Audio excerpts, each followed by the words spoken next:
चाप विषय जो पढ़ुले आज आम तार पार्ट नंबर 2 क्लास करवा। ओके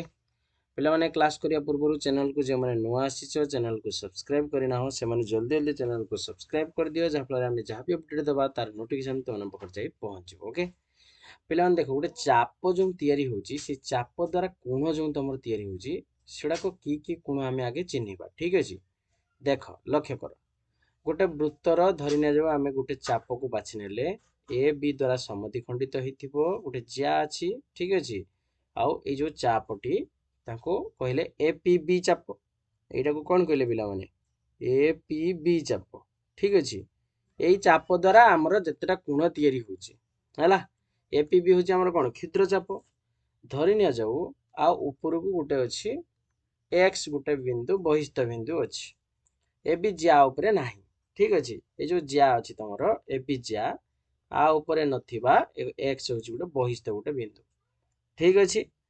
तो ए एक्स बी कोण जो तुम क्रिएट है आकु आकु भाग ये कर दियो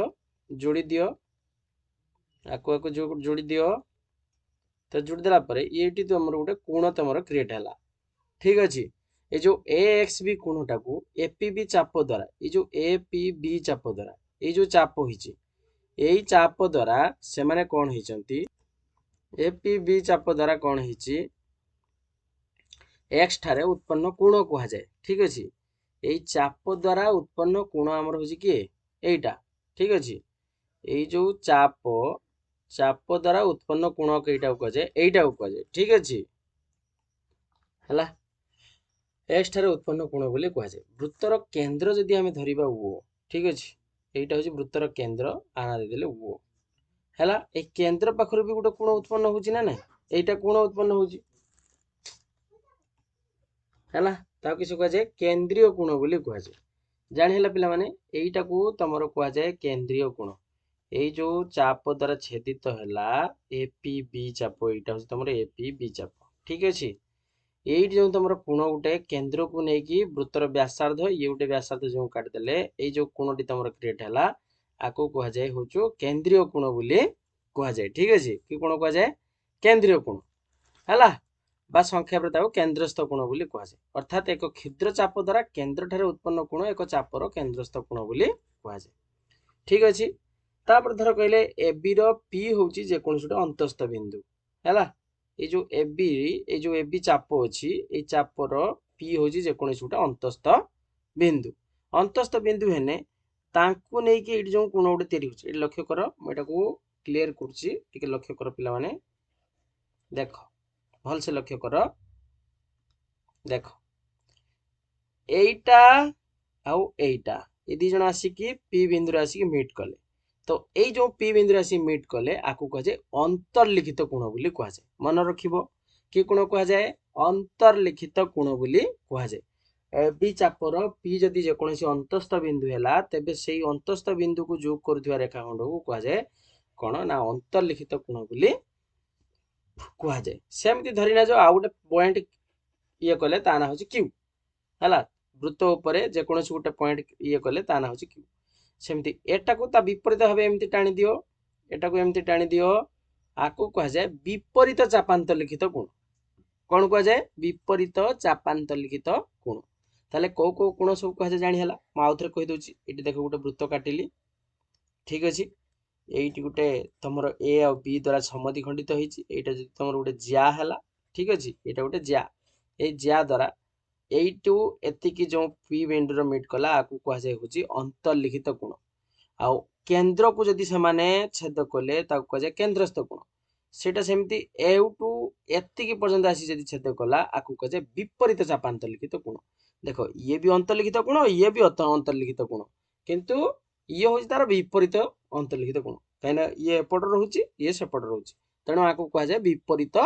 चापांतरलिखित कोण बोली कह जाय। ठीक अछि एतिकी जिंस थिला आउ किछि नै ए ओ बी कोणटी होछि ए बी ज्या द्वारा उत्पन्न केंद्रस्थ कोण हला एटा होछि केंद्रस्थ कोण। ठीक अछि अच्छा यह स्पष्ट जे ए बी ज्या द्वारा उत्पन्न केंद्रस्थ कोण ए बी क्षुद्र चाप द्वारा उत्पन्न केंद्रस्थ कोण द्वय अभिन्न ए माने अलगा नुहंती हला माने ए जो केंद्रस्थ कोण हला तने ए बी ज्या द्वारा उत्पन्न केन्द्रस्थ कोण बा AB चापर उत्पन्न केन्द्रस्थ कोण से समस्त गोटे अलग किसी नुहे सेमती AQB हूँ एटा हूँ तार बृहत चाप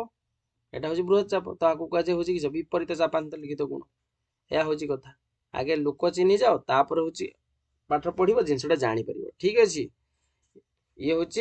धर देख आउ थे कौन এইটা এইটা হচ্ছে অন্তর্লিখিত কোণ এই যে কোণটা তৈরি হলা এটা অন্তর্লিখিত কোণ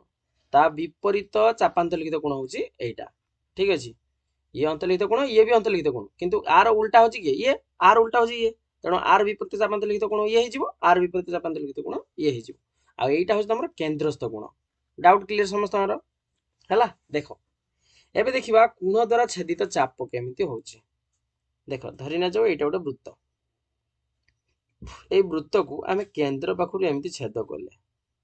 ଆନା ଦେଲେ ଓ ଆନା ହଉଛି ଏଫ ଆନା ହଉଛି କ୍ୟୁ ଏ ହଉଛି ଇ ତାମାନେ ଏଇ ଯୋଉ ଇ ଏଫ ଗୋଟେ ଥିଲା ଚାପ ଇ ଏଫ ଚାପଟା ତମର ଏମିତି ଛେଦ କଲା ଠିକ ଅଛି ସେମିତି ଆଉ ଗୋଟେ ଏମିତି ବାହାରୁ ଗୋଟେ ନେଲେ ଇଏ ଗୋଟେ ଚାପ ଠିକ ଅଛି ତାହେଲେ ଆକୁ ଦେଇଦିଅ ଏପିବି ଚାପ ଇଏ ହଉଛି ଏପିବି ଚାପ ଇଏ ହଉଛି ଏଫ ଇ ଏଫ ଗୋଟେ ହଉଛି ଚାପ ताने इ क्यू एफ चाप को एक्स बी द्वारा छेदित कोण इ क्यू एफ बुझीगलानी देख आउ थे कहूँ इ क्यू एफ ये जो चापटा है ए एक्स बी कोण द्वारा छेदित चाप बोली कहुए भल से बुझ इ क्यू एफ एटा यही चाप द्वारा छेदित कोण हूँ एटा यही चाप द्वारा ये जो यही चाप है এইটা ये हूँ तार छेदित कोण बोली कहुए है तान दीटा चाप मिलला गोटे हूँ एपीबी चाप आ गोटे हूँ इ क्यू एफ चाप ये दीटा चाप हमको मिलूँ आपको कहुए कोण द्वारा छेदित चाप बोली कहुए ठीक अच्छे एबे देखिए चापर डिग्री परिमाप देख भल से बुझी जाओ देख पिला माने पूरा वृत्तटा हूँ 360 कारण गोटे सरल रेखा हूँ 180 डिग्री फेर एपटू जो देखा 180 रु फेर एपटू 180 ताले टोटाल हो तुमर 360 ठीक अच्छे पूरा वृत्तटा हूँ 360 डिग्री ठीक अच्छे पूरा वृत्तटा 360 डिग्री आमर देख ये गोटे क्षुद्र चाप एपीबी गोटे क्षुद्र चाप है आर जो कोणटा तैयारी है तार केन्द्रस्थ कोण हूँ एटा तो ए ओ बी हूँ केन्द्रस्थ कोण से नक यहाँ हूँ जेहेतु तार किस अर्धवृत्त हेने यहाँ हूँ ये हूँ तार कौन अर्धचाप यहाँ हूँ तार अर्धचाप ये खंडे रहा ये खंडे रहा से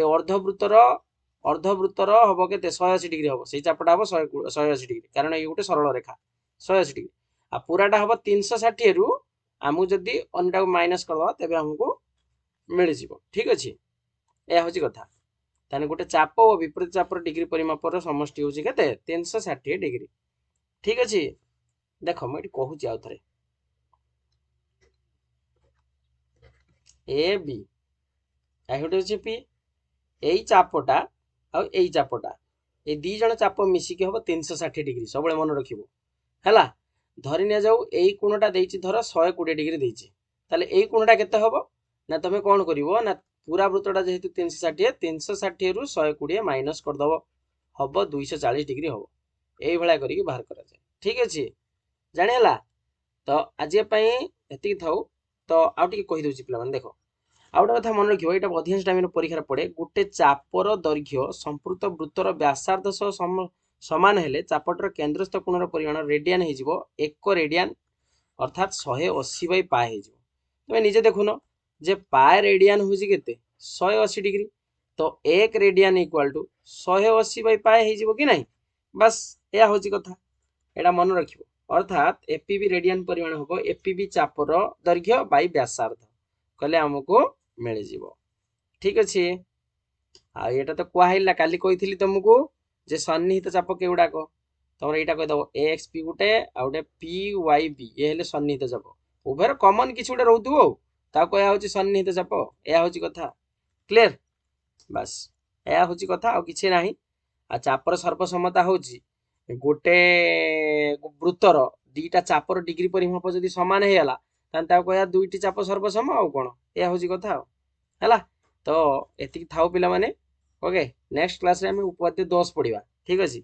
ए बेसिस रे आमे जहाँ जहाँ पढ़ी आइले ए उपाद्य 10 को आमे पढ़िबा। तो आज एति थाओ पिला माने चैनल को जो माने नुआ आसछ चैनल को सब्सक्राइब शेयर और सांग मान सहित शेयर करो हला। अधिक वीडियो पाइबा लाइक शेयर करो ठीक अछि।